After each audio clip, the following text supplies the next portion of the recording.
नमस्कार, अनिशाज रेसिपी मराठीमध्ये आपलं पुन्हा एकदा मनापासून स्वागत आहे। आज आपण मस्त अशा शेंगा करणार आहोत। तुम्ही ह्या उपवासासाठी खाऊ शकता आणि असेही खाऊ शकता। आपण बाहेर जशा शेंगा घेतो मस्त अशा उकळलेल्या शेंगा आपण करणार आहोत।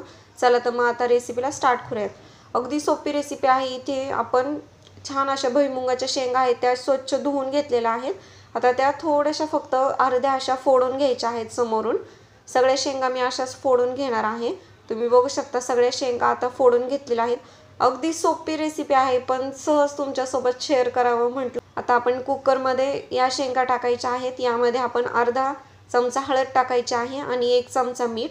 जर तुम्ही ह्या उपवासासाठी करत असाल तर तुम्ही यामध्ये हळद टाकू नका, फक्त मीठ आणि पाणी टाका।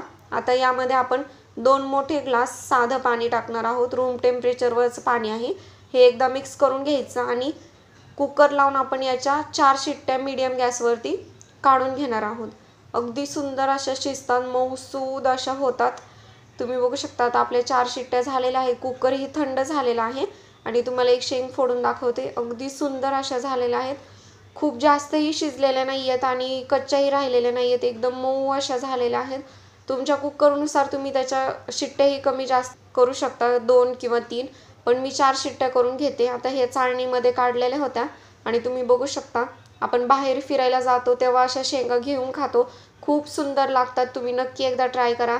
अनिशाज रेसिपीला सबस्क्राइब केलं नसेल तर सबस्क्राइब करा, बेल आयकॉनवरती क्लिक करा। अशाच नवीन नवीन रेसिपी सोबत आपण पुन्हा एकदा भेटूया। कमेंट करून नक्की सांगा की शेंगा तुम्हाला आवडल्यात। थँक्यू।